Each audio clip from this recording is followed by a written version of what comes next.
"Saul," says a father to his son, "the donkeys are gone, and I can't find them any more. Please, can you go and look for them? Take a servant with you. Do you see Saul? He is the tallest of these 3 men." Saul and his servant are going on their trip. They look everywhere, even in the mountains, but they can't find the donkeys. After some days, Saul says to his servant, "Come, let's go back. My father will start worrying about us now." The servant replies, "Look, there is a town, and I know that Samuel the prophet lives there. Shall we go and ask him? Perhaps he can tell us what way we need to take." Saul says, "If we go, what can we give to the prophet? The food in our sacks is gone. We have no gift to take to the prophet. What do we have?" The servant answers, "Look, I have a little bit of money. I will give it to the prophet." "Good," says Saul. "Come, let's go."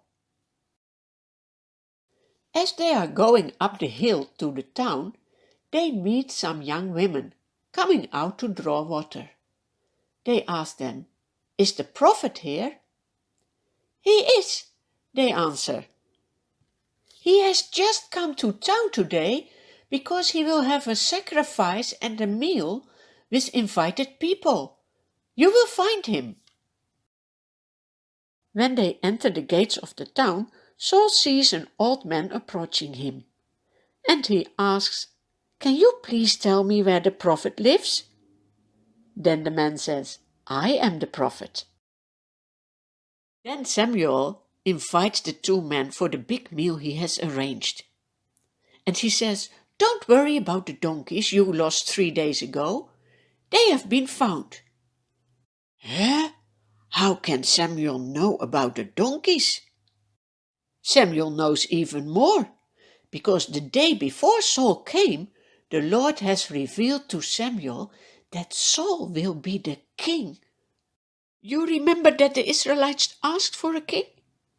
But Saul doesn't know that he will be the one yet. He doesn't know the plan of God for his life. Do you know God's plan for your life?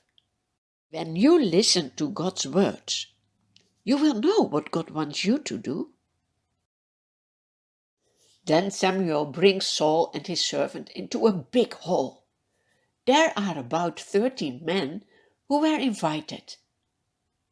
Samuel says to the cook, "Bring the piece of meat I gave you, the one I told you to lay aside."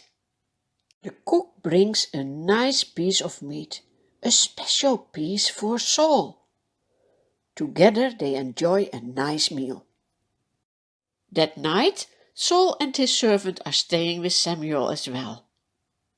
He doesn't know that next day his life will change for always. But do you know your life can change as well? It can change today. When you ask Jesus to be the king of your life, and you will listen to his words, your life will never be the same anymore as it was before. It will make you so happy.